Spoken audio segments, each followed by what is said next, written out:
ассалому алайкум дӯстони азизу меҳрубон.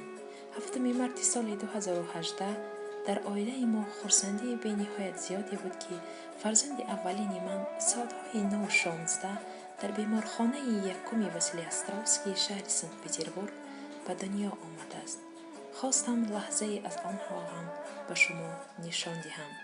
ана акнун бошад 3 сол аз ин рӯзҳои хурсандии мо гузаштааст ва боз ҳам онро рангину рангорангтар менамояд.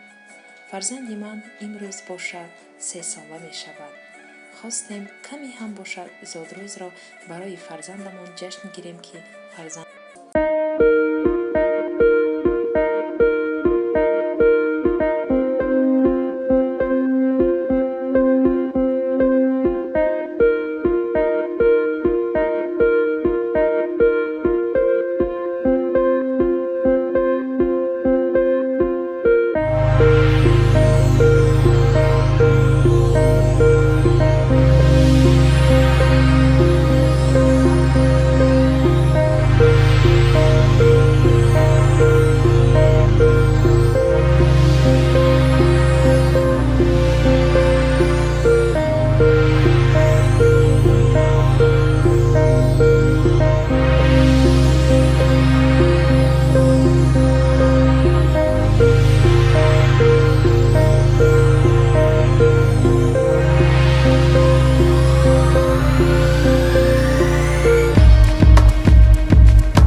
چی میگن سبزی، بعد آب میریزم. بعد از کمتر تیار شدنش 40 دقیقه 1 ساعت میایستد. بعد از تیار شدن با بولش کارتوشکا ilova میکنم. بعد обеди ما هم تیار میشود. обеди тез تیار هم گویم میشود.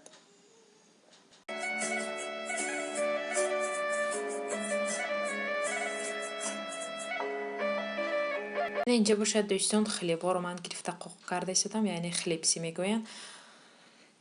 اینجا باشد افقات تیار شده ایستاده است. بعد از این خیر اینو را قوق میکنم. بعد یک بار سالاد تیار میکنم یک جای دوستان. همه کار چی میگم برابر یک جای تیار کنم که تیزتر بود شود. اینجا خوراک ما هم تیار شد. همه اومدگیان دوستان، ندانستم خیر همش به شما پیشکش کنم. همه обед کردن. بعد از شدن обед ساعتای 4 بود. راه گرفتیم سوی خانه خوشتومانم که باید زادروزی فرزند ما در همونجا قید میکنیم همراه کلان ها. اینجا تمیرلان پدرش پیش و پیش، ما از عقب میرویم. بعد از آنجا لحظه ای را هم باشد به شما پیشکش میکنم.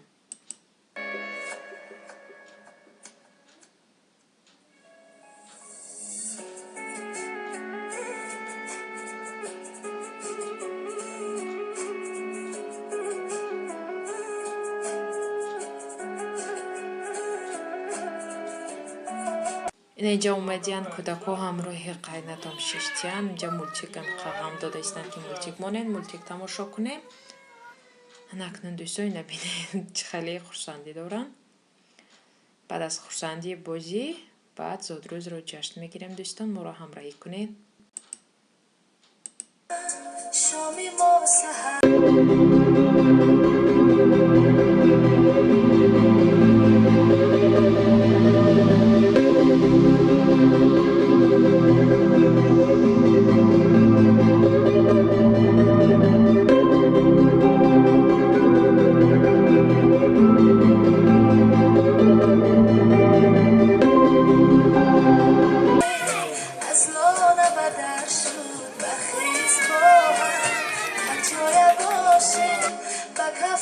اینا دوستان عزیز تورت تیار کردگم خواستم رو به درونش به شما نشون دهم.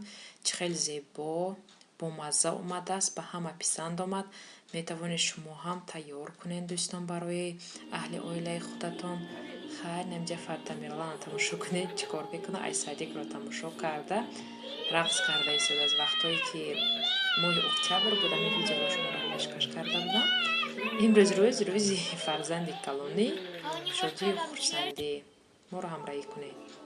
داری ثوابی خود بکشه افسانه ای که خواندم و بالیدم برای خوابی آرام و شیرینم حقیقت بود از زندگانی تا خوب و بد را تو بدانی قدم برای بد نمانی. این دوستان عزیز زادروز هم با خیر رسید. تمیرلان پیش ما از پس او خانه می رویم. و دوستان عزیز 8 مارت باشد چیکاپ است به شما پیشکش کردنی بودم.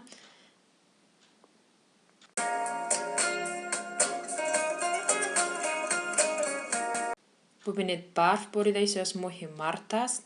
در ماه حالی هم برف است. همه جا برفند. اینا کودکو کتی میریم خانه. اکنون دوستان عزیز این هم باشد تحفه شوهر من برای من است. برای 8 مارت این بیخبر بود. من باوری نداشتم. یکان تحفرم انتظار نبودم. خیلی نصیب قدر کردیم. خدا قدر کند شوهرمان را.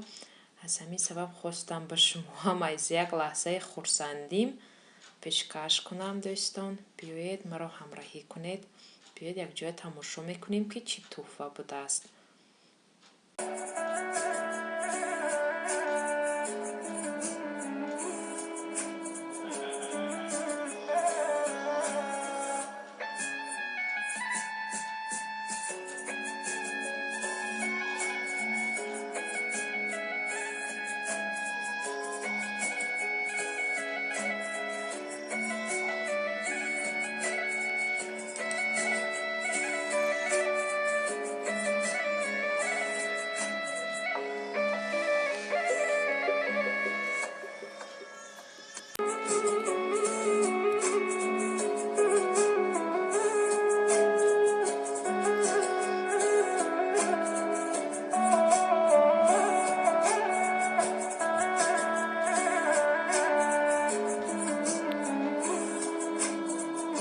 این دوستان باشد در اینجا برای 8 مارت تحفه شد از طرف قایناتم و خشتمانم.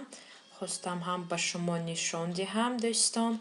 همه به نهایت خورسندم که مرا 4 سال شده است که هم قدر میکنن تحفه ها میکنن.